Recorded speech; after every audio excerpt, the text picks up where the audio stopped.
বিসমিল্লাহির রহমানির রহিম। প্রিয় শিক্ষার্থী ভাই বোনেরা, আশা করি সবাই ভালো আছো। তবে বৈশ্বিক মহামারী কোভিড-19 কারণে আমরা 2020 সাল থেকে মার্চ থেকে আজ পর্যন্ত স্বশরীরে ছাত্রছাত্রীদের নিয়ে কোনো ক্লাস করতে আমরা পারিনি। সরকারের নির্দেশ অনুসারে বারবার ছুটি বর্ধিত করা হচ্ছে। এবারও আবার জানুয়ারি পর্যন্ত সরকার ছুটি বর্ধিত করলো কোভিড-19 এখানে মহামারীর কারণে। তারপরেও তো আমরা ঘরে বসে থাকতে পারতেছি না। বৈশ্বিক বর্তমান বিশ্বের সাথে তাল মিলিয়ে আমাদেরকে পড়ালেখা চালিয়ে যেতে হবে। সেই উদ্যোগকে সামনে রেখে দক্ষিণ মাদ্রাসা শ্যামা সুন্দরী SS উচ্চ বিদ্যালয়ও জানুয়ারি থেকে অনলাইনে ক্লাসের ব্যবস্থা করেছেন। আবার পুনরায় আগেও আমরা করেছিলাম, আবার চালু করেছি জানুয়ারি থেকে। এবং আমি আশা রাখব প্রত্যেক ছাত্রছাত্রী ধারাবাহিকভাবে আমাদের স্কুল ওয়েবসাইটে ঢুকে আমাদের শিক্ষকদের ক্লাসগুলো ফলো করবে, অনুশীলন করবে এবং বাসায় বসে ঘরে বসে তারা তাদের পাঠ কার্যক্রম চালিয়ে যাবে। কারণ বসে থাকার কোনো সুযোগ নাই। অঙ্ক, ইংরেজি, বিজ্ঞান, গণিত মূল বিষয়গুলো আমরা এখানে পাঠদান করতে, ফিজিক্স, কেমিস্ট্রি, রসায়ন, এগুলা আমরা এখানে পাঠদান করব। তারপরেও তোমরা বাড়িতে বসে বাংলা, সমাজবিজ্ঞান, ধর্ম, কৃষি, যেগুলো তোমাদের আয়ত্ত আছে, যেগুলো বিশেষ করে টিচারের সহায়তা হয় না, লাগে না, কম লাগে, আমি লাগে না বলবো না, কম লাগে, এগুলো তোমরা বাড়িতে বসে আদায় করে ফেলবে, বসে থাকবে না। যা হোক, আমি আজকে নবম দশম শ্রেণীর একটি পাঠ আরম্ভ করব। বিশেষ করে নবম শ্রেণীর জন্য বাস্তব সংখ্যা নিয়ে। নবম দশম শ্রেণীর বাস্তব সংখ্যা পড়ার আগে আমাদেরকে জানতে হবে স্বাভাবিক সংখ্যা, বাস্তব সংখ্যা, পূর্ণ সংখ্যা এগুলো কি। সভ্যতার ইতিহাসে সংখ্যা ইতিহাস মানব সভ্যতার ইতিহাসের মতোই প্রাচীন। পরিমাণকে প্রতীক দিয়ে সংখ্যা আকারে প্রকাশ করার পদ্ধতি থেকে গণিতের উৎপত্তি। গ্রিক দার্শনিক অ্যারিস্টটল এর মতে প্রাচীন মিশরের পুরোহিত সম্প্রদায়ের অনুশীলনের মাধ্যমে গণিতের আনুষ্ঠানিক অভিষেক ঘটে। তাই বলা যায় সংখ্যাভিত্তিক গণিতের সৃষ্টি যীশুখ্রিস্টের জন্মের প্রায় 2000 বছর পূর্বে। এরপরও নানান জাতি এবং সভ্যতার হাত ঘুরে সংখ্যা এবং সংখ্যারীতি অধুনা একটি সার্বজনীন রূপ ধারণ করেছে। আমি প্রথম অধ্যায়ের বাস্তব সংখ্যা নিয়ে আলোচনা করতেছি বইয়ের থেকে। প্রথম পৃষ্ঠা। স্বাভাবিক সংখ্যা গণনার প্রয়োজনে ভারতবর্ষের গণিতবিদগণ সর্বপ্রথম শূন্য ও দশমিক ভিত্তিক 10 ভিত্তিক স্থানীয় মান পদ্ধতির প্রচলন করেন, যা সংখ্যার বর্ণনা একটি মাইলফলক হিসেবে বিবেচিত হয়। এখন প্রশ্ন হলো, আমরা দেখতে পাচ্ছি এখানে বলা হয়েছে সংখ্যার উৎপত্তি এবং পরিমাণকে প্রতীক দিয়ে প্রকাশ করার জন্য সংখ্যার প্রকাশের পদ্ধতি গণিতের উৎপত্তি হয়। এখন সংখ্যাগুলো কি? আগে আমরা ক্লাস 4 থেকে একেবারে 3 থেকে আরম্ভ করে 1 থেকে আরম্ভ করে সংখ্যাগুলো জানতে পারছি এবং সংখ্যার সম্বন্ধে পরিচিত। তারপরেও আমাদের বলতে হয় স্বাভাবিক সংখ্যাগুলো কোনগুলো। গণনাকারী সংখ্যা যেমন 1, 2, 3, 4, 5, 6, 7, 8, 9। গণনাকারী সংখ্যা আছে 1 থেকে 9 পর্যন্ত 9টি। এরপরেও একটা অঙ্ক আছে আমাদের হাতে 0। গণনাকারী সংখ্যাগুলো মোট পৃথিবীতে এই পর্যন্ত আমরা যেগুলো দিয়ে হাজার হাজার lakh lakh billion billion trillion trillion সব থেকে আরম্ভ করে লিখি এই 10টি অঙ্ক দ্বারা, 10টি সংখ্যা দ্বারা। এদেরকে অঙ্ক বলা হয়, সংখ্যা বলা হয়। শূন্য ছাড়া, শূন্য ব্যতীত 1 থেকে 9 পর্যন্ত অঙ্কগুলোকে আমরা বলি স্বাভাবিক সংখ্যা। স্বাভাবিক সংখ্যা, স্বাভাবিক সংখ্যার মধ্যে আবার জোড় সংখ্যা আছে।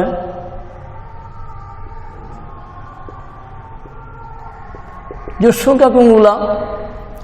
2, 4, 6, 8 ডট ডট। আবার বিজোড় সংখ্যা আছে।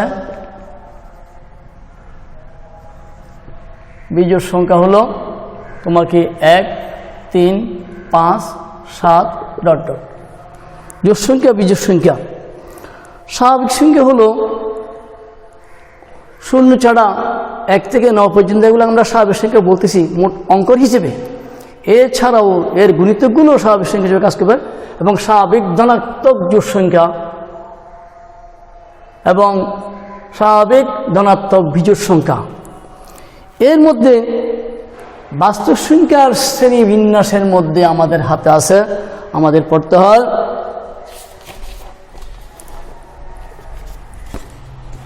স্বাভাবিক সংখ্যা ইত্যাদি 1, 2, 3, 4 ডট ডট। মৌলিক সংখ্যা, এর মধ্যে আবার আমরা দেখতে পাচ্ছি 1 ভিন্ন, 1 ছাড়া,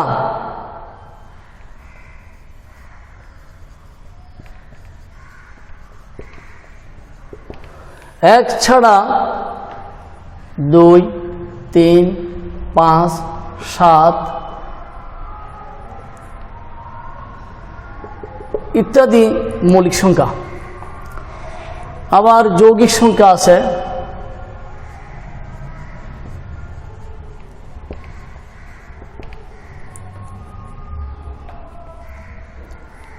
সাত, 6, 8, 10 ডট ডট। এগুলো হলো যৌগিক সংখ্যা, 7 থেকে আরম্ভ হলো। এখন প্রশ্ন হলো, স্বাভাবিক সংখ্যা থেকে জোড় সংখ্যা আমরা দেখতেছি 2 এর গুণিতকগুলো, আবার বিজোড় সংখ্যাগুলো দেখতেছি 1, 3, 5, 7। এর মধ্যে বলা হচ্ছে মৌলিক সংখ্যা 2, 3, 5, 7 ডট ডট ইত্যাদি। আবার যৌগিক সংখ্যা হলো 4, 6, 8, 10, 12, 14, 16 ইত্যাদি যৌগিক সংখ্যা। এখন প্রশ্ন হলো, মৌলিক সংখ্যা কাকে বলে? আমরা আসতেছি। আগে এই স্বাভাবিক সংখ্যা, জোড় সংখ্যা, বিজোড় সংখ্যা, মৌলিক সংখ্যা, যৌগিক সংখ্যা, আবার আরও একটা আছে সহমৌলিক সংখ্যা, আমি আসতেছি এরপরে। যেগুলো সাধারণত যে সংখ্যাগুলোকে 2 দ্বারা ভাগ করলে নিঃশেষে বিভাজ্য হয়, সাধারণত এগুলো জোড় সংখ্যা। আর বিজোড় সংখ্যাগুলো 2 দিয়ে করে বলে 1, 3, 5, 7 ইত্যাদি বিজোড় সংখ্যা। মৌলিক সংখ্যা কাকে বলে আমরা আসতেছি। যে সংখ্যার 1 এবং ওই সংখ্যা ছাড়া অন্য কোনো গুণিতক না থাকে বা উৎপাদক না থাকে, আমরা সেই সংখ্যাগুলো বলবো মৌলিক সংখ্যা। যেমন মৌলিক সংখ্যা। আর যে সংখ্যাগুলোর 1 এর অধিক গুণনীয়ক থাকবে তাকে বলা হবে যৌগিক সংখ্যা। যেমন আমি দেখাচ্ছি মৌলিক সংখ্যা কোনগুলো। 2 মানে কি 2 এর গুণনীয়ক হলো 1 এবং 2। যেমন 3 এর গুণনীয়ক 1, 3। যে সংখ্যার 1 এবং সেই সংখ্যা ছাড়া অন্য কোনো গুণনীয়ক থাকে না, তাদেরকে বলা হয় মৌলিক সংখ্যা। আশা করি তোমরা বুঝতে পেরেছ। এগুলো আমাদের লাগবে। আমরা এগুলো ক্লাস 1, 2, 3, 4 থেকে আমরা পড়ে আসতেছি, একবার প্রাইমারি থেকে। তারপরেও যুক্তির খাতিরে আমাদের একটু বলতে হয়, রিপিট করতে হয়। এবং যৌগিক সংখ্যা উদাহরণ দিচ্ছি। যৌগিক সংখ্যা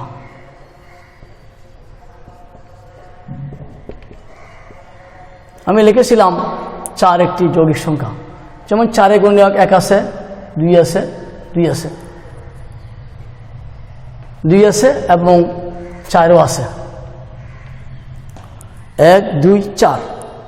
তাহলে 1 এবং সেই সংখ্যা ছাড়া আরও একটি অতিরিক্ত গুণিতক আমরা দেখতেছি 2 রয়েছে। সুতরাং 4কে মৌলিক সংখ্যা বলা যাবে না, 4 হলো যৌগিক সংখ্যা।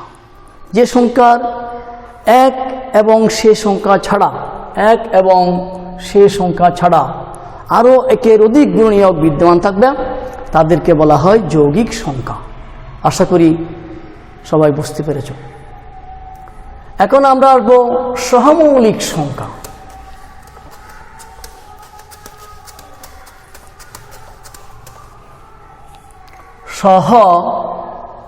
সহমৌলিক সংখ্যা কোনগুলো?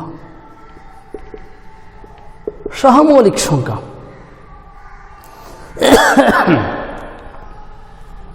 যেমন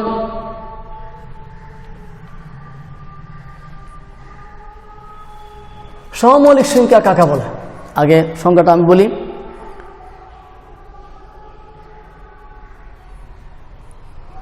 দুটি সংখ্যার যেমন 2 3 সহমৌলিক পরস্পর, 2 3 পরস্পর, 2 3 দুটি সংখ্যা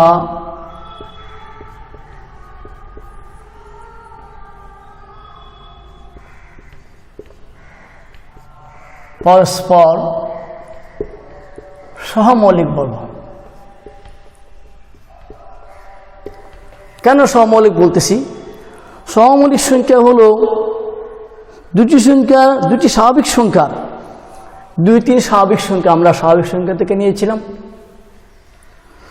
2 3 স্বাভাবিক সংখ্যা, দুটি স্বাভাবিক সংখ্যার গসাগু যদি 1 হয় এদেরকে পরস্পরের সহমৌলিক সংখ্যা বলা হয়। দুটি স্বাভাবিক সংখ্যার গসাগু যদি 1 হয়, যেমন 2 সমান আমরা লিখতে পারি 2 গুণ 2, 1 গুণ 2, 3 সমান 1 গুণ 3।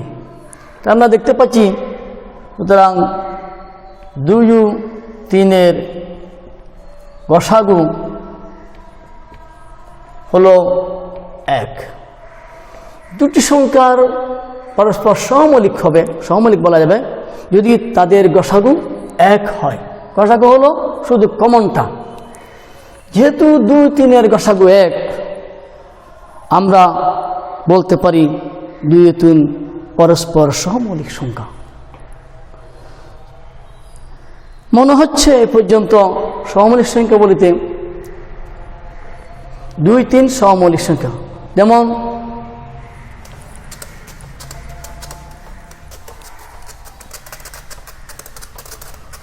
3 9 কি সহমৌলিক হবে? 3 9 সহমৌলিক নয়, কারণ 3 গুণিতক আছে 1 3, আবার 9 গুণিতক আছে 1 3 9। সুতরাং 1 ছাড়াও আমরা দেখতে পাচ্ছি এদের গুণিতক আছে 3 অতিরিক্ত। সুতরাং গসাগু 1 হচ্ছে না, গসাগু হচ্ছে 3। সেই ক্ষেত্রে 3 9 পরস্পর সহমৌলিক নয়। দুটি স্বাভাবিক সংখ্যার গসাগু যদি 1 হয় আমরা ওই সংখ্যা দুটোকে বলবো পরস্পরের সহমৌলিক সংখ্যা। আশা করি সবাই মোটামুটি বুঝতে পেরেছ। এতক্ষণ পর্যন্ত আমরা আলোচনা করলাম স্বাভাবিক সংখ্যা নিয়ে। স্বাভাবিক সংখ্যার পরে বাস্তব সংখ্যার শ্রেণীবিন্যাসে আসতেছে পূর্ণ সংখ্যা। একটা কথা আসছে পূর্ণ সংখ্যা। পূর্ণ সংখ্যা 2 পূর্ণ সংখ্যা ইন্টিজার। পূর্ণ সংখ্যা কোনগুলা? শূন্য সহ সকল ধনাত্মক ঋণাত্মক অখণ্ড সংখ্যাকে পূর্ণ সংখ্যা বলা হয়। যেমন 0 +- 1 +- 2 +- 3 +- ... শূন্য সহ সকল ধনাত্মক ঋণাত্মক অখণ্ড সংখ্যাকে পূর্ণ সংখ্যা বলা হয় ইত্যাদি। শূন্য সহ এগুলো হলো পূর্ণ সংখ্যা যা আমাদের লাগবে।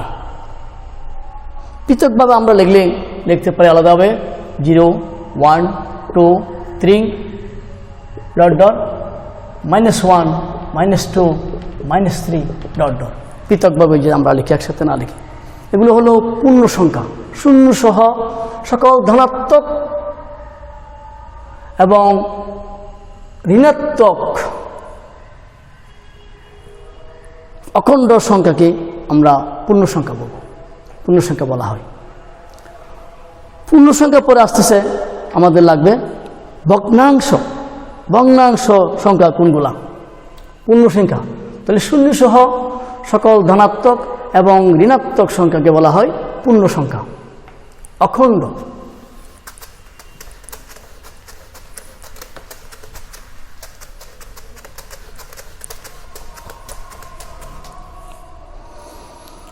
এরপরে আমরা আসতেছি ভগ্নাংশ কোনগুলা। ভগ্নাংশ সংখ্যা, ভগ্নাংশ সংখ্যা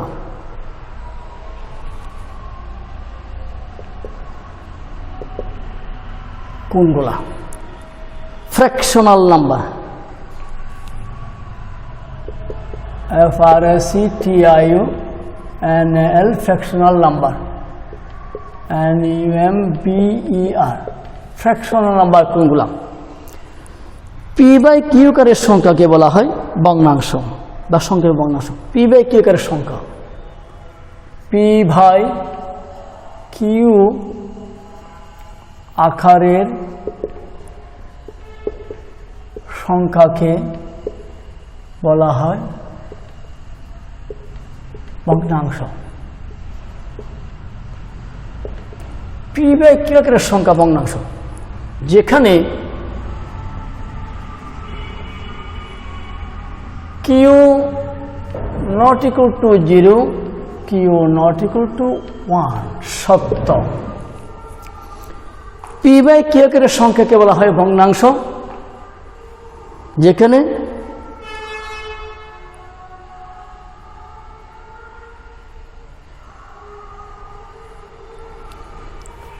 Q not equal to 0, Q not equal to 1। Qর মান শূন্য হতে পারবে না, একও হতে পারবে না। পূর্ণ সংখ্যা ভগ্নাংশ কাকে বলা হয়? সেক্ষেত্রে যেমন তাহলে পির মান আমরা যদি 2 ধরি, কিউর মান যদি 3 ধরি, তাহলে P/Q আকার হবে 2/3 একটি ভগ্নাংশ। P/Q আকার 2/3 একটি ভগ্নাংশ। যদি আমরা P সমান 2, P সমান 2, Q সমান 3 ধরি, P/Q এর একটি ভগ্নাংশ 2/3। আবার এখানের মধ্যে প্রকৃত ভগ্নাংশ, অপ্রকৃত ভগ্নাংশ কথা আসতেছে এবং মিশ্র ভগ্নাংশ। ভগ্নাংশ 3 প্রকারের হয়, প্রকৃত, অপ্রকৃত এবং মিশ্র ভগ্নাংশ। আমরা আগের থেকেই প্রাইমারি থেকে এগুলো শিখে আসতেছি। আজকে আমার ক্লাসটা সম্পূর্ণ বলতে গেলে প্রাইমারি থেকে আপ টু হাই স্কুল এবং কলেজ ডিগ্রি আজীবন ধরে এই কথাগুলো লাগতেছে, আমাদের লাগবে। এবং এই ক্লাসটি শুধু 9-10 জন্য নয়, ক্লাস 3-4 থেকে আরম্ভ করে সব ক্লাসের জন্য প্রযোজ্য। এগুলো আমাদের জানতে হবে। P সমান 2 যদি 2 হয়, Q সমান যদি 3 হয়, P/Q আকারের সংখ্যা 2/3 একটি ভগ্নাংশ এবং প্রকৃত ভগ্নাংশ। এখানে P is less than Q, P is less than Q, P এর মান Q চেয়ে ছোট। P এর মান Q চেয়ে ছোট হলে সেটা হলো প্রকৃত ভগ্নাংশ। আর P এর মান যদি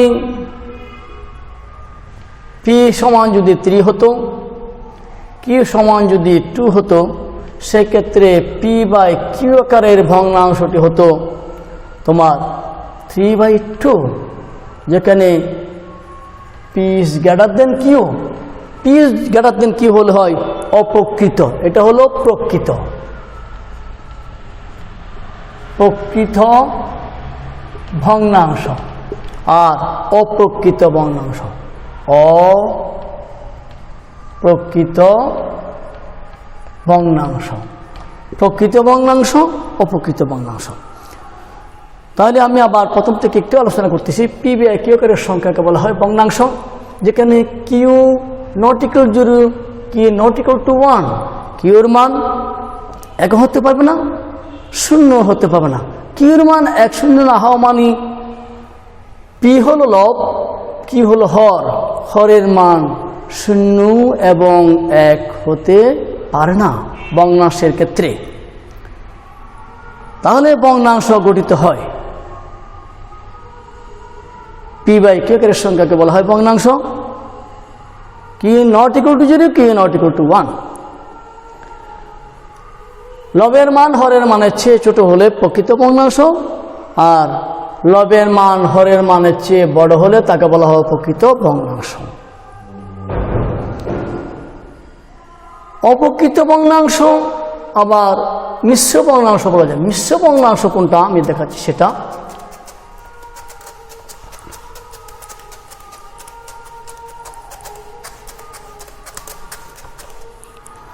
মিশ্র ভগ্নাংশ,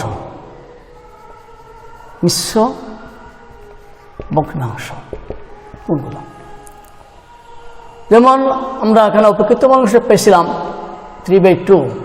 3/2 মানে কত? 1 সমস্ত 2 ভাগের 1। 1 সমস্ত 2 ভাগের 1 মানে কি? 1 + ½ আমরা লিখতে পারি। এটা একটা মিশ্র ভগ্নাংশ, কারণ যে ভগ্নাংশের একটি পূর্ণ অংশ থাকে, একটি প্রকৃত ভগ্নাংশ অংশ থাকে, তাকে বলা হয় মিশ্র ভগ্নাংশ। লিখতে পারো কেউ লিখতে চাইলে, যে ভগ্নাংশের একটি পূর্ণ অংশ অপর অংশটি প্রকৃত ভগ্নাংশ প্রদান করে প্রকৃত ভগ্নাংশ হয়, সে ভগ্নাংশ বলা হয় মিশ্র ভগ্নাংশ। আমাদের ভগ্নাংশ সম্পর্কে আশা করি সবাই ধারণা পেয়েছ। এখন আমাদের মূল আলোচ্য বিষয় যেটা, চারটা দাও। আমাদের আলোচনার আজকে আলোচ্য বিষয় হবে মূলত এটা না, এটা আসাট আমার একটা চার। আমাদের আলোচনার মূল বিষয়বস্তু হলো বাস্তব সংখ্যার শ্রেণী বিভাগ। আমাদের পাঠের বিষয়বস্তু হলো আজকে সেটাই। বাস্তব সংখ্যা কি? শূন্য সহ সকল মূলদ এবং অমূলদ সংখ্যা হলো বাস্তব সংখ্যা। এখন বাস্তব সংখ্যা, মূলদ সংখ্যা আমরা আলোচনা করব। আমি একটা চার্ট এখানে তৈরি করেছি তোমাদের জন্য, বাস্তব সংখ্যা শ্রেণীবিভাগ। আমি সেটা বোঝাচ্ছি। বোঝার পরে পৃথক পৃথকভাবে বাস্তব সংখ্যা সম্পর্কে ধারণা দেওয়া হবে ধারাবাহিকভাবে। এখন আসো চারটার মধ্যে বাস্তব সংখ্যা শ্রেণীবিভাগ দেখতেছ। বাস্তব সংখ্যা কেন কালারিং করা হয়েছে?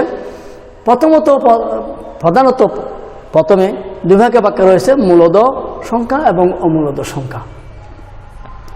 আবার মূলদ সংখ্যাকে পূর্ণ সংখ্যা এবং ভগ্নাংশে 2 ভাগে ভাগ করা হয়েছে। আবার আমরা দেখতেছি পূর্ণ সংখ্যাকে ধনাত্মক পূর্ণ সংখ্যা এবং ঋণাত্মক পূর্ণ সংখ্যা 2 ভাগে ভাগ করা হয়েছে। মাঝখানে 0 দেখতে পাচ্ছ একটা, কিন্তু 0 ধনাত্মক নয়, 0 ঋণাত্মক নয়, সেই জন্য এটাকে কালারিং করে আমি একটু তোমাদের বোঝার চেষ্টা করেছি। এটা আসবো পরে। পূর্ণ সংখ্যা, 0 পূর্ণ সংখ্যা, ধনাত্মক সংখ্যা পূর্ণ সংখ্যাকে 2 ভাগে ভাগ করা হয়েছে, ধনাত্মক পূর্ণ সংখ্যা, ঋণাত্মক পূর্ণ সংখ্যা। এখন 0 কি? 0 ধনাত্মক নয়, 0 ঋণাত্মক নয়, 0 একটি অঋণাত্মক পূর্ণ সংখ্যা। অঋণাত্মক কেন বলা হচ্ছে আমি পরবর্তীতে আসতেছি, এটার ব্যাখ্যা দেব। তারপর ভগ্নাংশ, ভগ্নাংশকে সাধারণ ভগ্নাংশ এবং দশমিক ভগ্নাংশে ভাগ করা হয়েছে। আবার আমরা দেখতেছি ধনাত্মক সংখ্যাকে 2 ভাগে ভাগ করা হয়েছে, মৌলিক ধনাত্মক সংখ্যা এবং যৌগিক ধনাত্মক সংখ্যা। আমি যা কিনা কিছুক্ষণ আগেই স্বাভাবিক সংখ্যার মধ্যে মৌলিক সংখ্যা যৌগিক সংখ্যা সম্পর্কে আলোচনা করেছিলাম। মৌলিক সংখ্যা হলো কোনগুলো? যে সংখ্যার এক এবং শেষ সংখ্যাটা অন্য কোনো গুণনীয়ক থাকবে না, সেটা হলো মৌলিক সংখ্যা। আর এক এবং শেষ সংখ্যা ছাড়া আরও একের অধিক গুণনীয়ক থাকলে সেগুলো হবে যৌগিক সংখ্যা। এখন এক মৌলিকও নয় এবং এক যৌগিকও নয়। এটা আমরা ক্লাস 8-এর গণিত বইয়ের মধ্যে প্যাটার্নের 2য় পৃষ্ঠায় ইরাটোস্থেনিসের সাকুরিতে আমরা পড়েছিলাম, এক বাদ দিয়া 1 থেকে 100 পর্যন্ত মৌলিক সংখ্যাগুলো লিখে মৌলিক সংখ্যাগুলো বের করা হয়েছিল ইরাটোস্থেনিসের সাকুরি থেকে। আমরা জানি এক মৌলিক নয়, এক যৌগিক নয়। আসলে কেন নয় আমি সেটার ব্যাখ্যা আসব। আবার সাধারণ ভগ্নাংশকে 3 ভাগে ভাগ করা হয়েছে, যা কিছুক্ষণ আগে আমরা আলোচনা করেছিলাম। প্রকৃত ভগ্নাংশ, অপ্রকৃত ভগ্নাংশ এবং মিশ্র ভগ্নাংশ আমার আলোচনায় ছিল। আবার দশমিক ভগ্নাংশকে সসীম দশমিক ভগ্নাংশ, অসীম দশমিক ভগ্নাংশে ভাগ করা হয়েছে। আর এগুলো হলো সবগুলো মূলত সংখ্যা। তাহলে মূলত সংখ্যা কোনগুলো? পূর্ণ সংখ্যা, ভগ্নাংশ, ধনাত্মক পূর্ণ সংখ্যা, ঋণাত্মক পূর্ণ সংখ্যা, সাধারণ ভগ্নাংশ, দশমিক ভগ্নাংশ, প্রকৃত ভগ্নাংশ, অপ্রকৃত ভগ্নাংশ, মিশ্র ভগ্নাংশ। মৌলিক ধনাত্মক পূর্ণ সংখ্যা, যৌগিক ধনাত্মক পূর্ণ সংখ্যা সবগুলো হলো মূলত সংখ্যা। এখন অমূলত সংখ্যা কোনগুলো? অমূলত সংখ্যা হলো অসীম অনাবৃত দশমিক ভগ্নাংশ হলো অমূলত সংখ্যা। অসীম এবং অনাবৃত আমি ব্যাখ্যা আসতেছি। অসীম অনাবৃত। এখন প্রশ্ন হলো তোমাদের মূলত সংখ্যা কাকে বলা হয়? আমি আসব মূলত সংখ্যা, অমূলত সংখ্যা।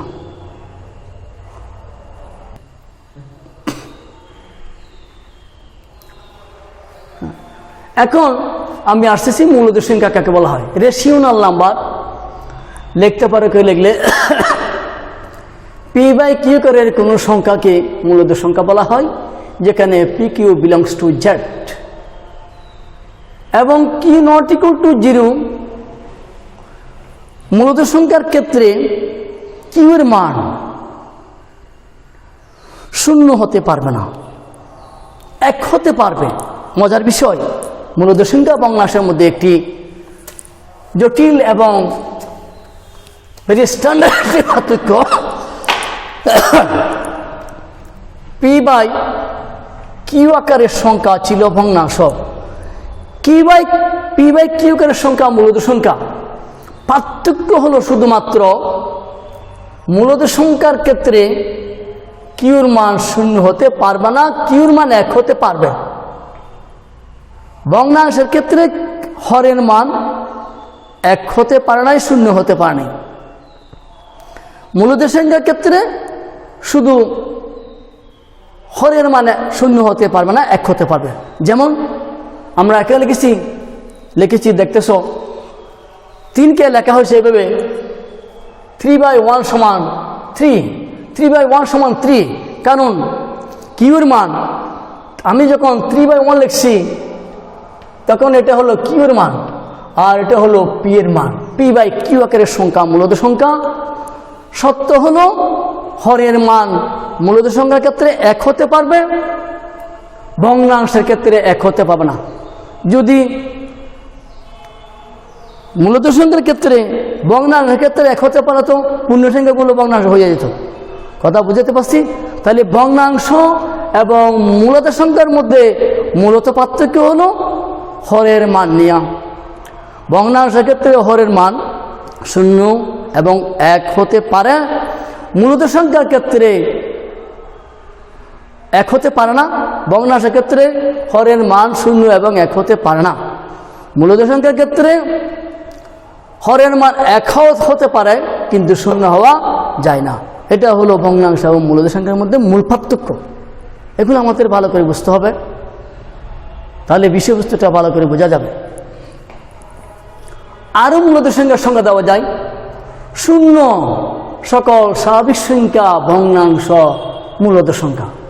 0 সহ সকল স্বাভাবিক সংখ্যা ভগ্নাংশ মূলত সংখ্যা, যা 4-এর মধ্যে ছিল। মূলত সংখ্যা 4-এর মধ্যে ভগ্নাংশ ছিল, পূর্ণ সংখ্যা ছিল। সসীম দশমিক ভগ্নাংশ, সসীম দশমিক ভগ্নাংশ, অসীম আবৃত দশমিক ভগ্নাংশ মূলদ সংখ্যা। যেমন 3/2 একটি প্রকৃত অপ্রকৃত ভগ্নাংশ ছিল, যা সসীম দশমিক ভগ্নাংশ 1.5। 3/2 মানে ভাগ করলে 2 দিয়ে 3কে 1.5 পাওয়া যায়, 1.5, যা সসীম দশমিক ভগ্নাংশ। তাহলে সসীম দশমিক ভগ্নাংশ মূলদ সংখ্যা। আর 5/3 একটি অমূলদ সংখ্যা, এটাকে ভাগ করলে 3 দিয়ে 5কে ভাগ করলে পাওয়া যায় 1.666.1.6 তাহলে আমরা মূলদ সংখ্যার সংখ্যাটা এভাবেও দিতে পারি, কীরকম? সসীম দশমিক ভগ্নাংশ, অসীম আবৃত দশমিক ভগ্নাংশ মূলদ সংখ্যা। তাহলে 3 ভাবে মূলদ সংখ্যার সংখ্যা দেওয়া হলো। এখানে p/k করে সংখ্যা মূলদ সংখ্যা, pq belongs to z, q not equal to 0। আবার দেওয়া হলো 0 সকল স্বাভাবিক সংখ্যা, ভগ্নাংশ সংখ্যা, মূলদ সংখ্যা, যেমন 0, 1, 2, 3, হাফ, 3/2 ইত্যাদি। সসীম দশমিক ভগ্নাংশ এবং অসীম আবৃত দশমিক ভগ্নাংশ মূলদ সংখ্যা, যেমন 3/2, 5/3 ইত্যাদি। অমূলদ সংখ্যা কাকে বলা হয় আমরা এখন সেটাতে আসব। যে সংখ্যাকে p/q আকারে প্রকাশ করা যায় না তাকে অমূলদ সংখ্যা বলে। যে সংখ্যাগুলোকে p/q আকারে প্রকাশ করা যায় না, যেমন √2 সমান 1.414213 √3 সমান 1.7320 √5/2 সমান 1.118 ইত্যাদি অমূলদ সংখ্যা। অমূলদ সংখ্যার ক্ষেত্রে তাও pq এর মান পূর্ণ সংখ্যা থাকবে এবং q নট ইকুয়াল টু 0 হবে। আবার অমূলদ সংখ্যার আরও সংখ্যা দেওয়া যায়, পূর্ণবর্গ নয় এরূপ যে কোনো স্বাভাবিক সংখ্যার বর্গমূল কিংবা তার ভগ্নাংশ অমূলদ সংখ্যা। যেমন √2 সমান 1.414213 অসীম অনাবৃত দশমিক ভগ্নাংশটি অমূলদ সংখ্যা। পূর্ণবর্গ নয়, যেমন পূর্ণবর্গ নয় কথাটা কি?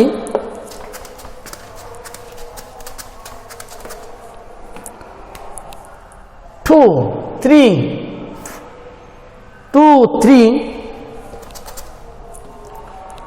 5, 7 আমরা দেখতে পাচ্ছি এই স্বাভাবিক সংখ্যা, এই পূর্ণ সংখ্যাগুলো স্বাভাবিক পূর্ণ সংখ্যা এবং মৌলিকও বলা যাবে। মৌলিক সংখ্যাগুলা পূর্ণবর্গ নয় এমন স্বাভাবিক সংখ্যার বর্গমূল একটি অমূলদ সংখ্যা। যেমন 2 এর বর্গমূল হলো √2। √2 সমান আমরা দেখতে পাচ্ছি 1.414213 পূর্ণবর্গ নয়, 2 পূর্ণবর্গ নয়, এর বর্গমূল √2। √2 মান 1.414213 অসীম অনাবৃত। 3 নম্বর সংজ্ঞাটা যেটা দিলাম সেটা ব্যাখ্যা দিচ্ছি। 1.414213 একটি অসীম অনাবৃত দশমিক ভগ্নাংশ। সুতরাং অসীম অনাবৃত দশমিক ভগ্নাংশকেও বলা যাবে অমূলদ সংখ্যা। এখন আমরা এ পর্যন্ত যা পড়লাম, আজকে আমি তোমাদের একটা বাড়ির কাজ দেব, এটা করে শেষ করতেছি। একটা বাড়ির কাজ নাও, আমি যা পড়লাম এর উপর একটা বাড়ির কাজ দিচ্ছি, লিখে নাও সবাই। শার্টটা লিখে ফেলো।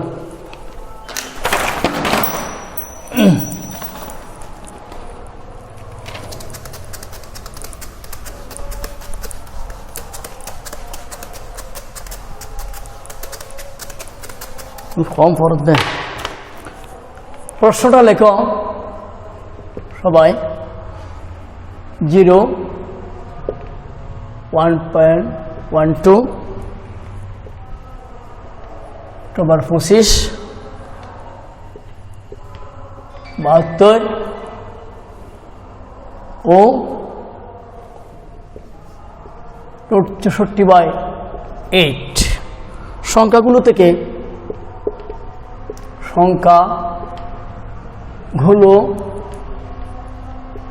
থেকে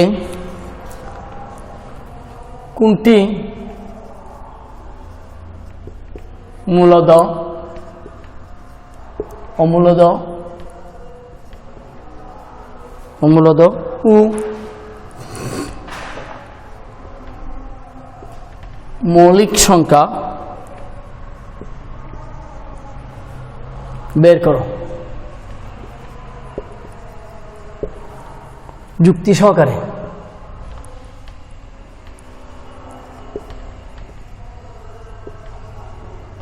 বের করবা, এমনি বললে হবে না যে টু মূলদ সংখ্যা, এটা যুক্তি সহকারে লিখতে হবে। 0 0.12 √25 √72 ও √64/8 সংখ্যাগুলো থেকে কোনটি মূলদ কোনটি অমূলদ এবং মৌলিক সংখ্যা বের করো যুক্তি সহকারে। এটা তোমাদের বাড়ির কাজ, হোমওয়ার্ক, এইচডব্লিউ। আমরা আজকে যা আলোচনা করলাম, আলোচনাটি আসলে একটু লেঙ্গা হয়ে গেছে, লম্বা হয়ে গেছে। লম্বা না হয়ে উপায় নেই, তারপর আমি যা পারছি আলোচনা করার চেষ্টা করছি। এই আলোচনাটা সবার জন্য গুরুত্বপূর্ণ। পরবর্তী ক্লাসে আমরা আরও বিস্তারিত করব। √2, √3, √5 যে মূলদ সংখ্যাগুলো দেখাবো। পার্ট 1, আজকের পার্টটা হলো পার্ট 1, এবং এটা বাড়ির কাজ করে আনবা, এবং এটা করতে পারলে বুঝবো যে আজকের ক্লাসটি তোমরা সবাই বুঝেছ। যা হোক, সবাইকে ধন্যবাদ জানিয়ে সবাই সুস্থ থাকো, ভালো থাকো। আজকের মতো আমি আমার পার্ট এখানে শেষ করছি। খুদা হাফেজ।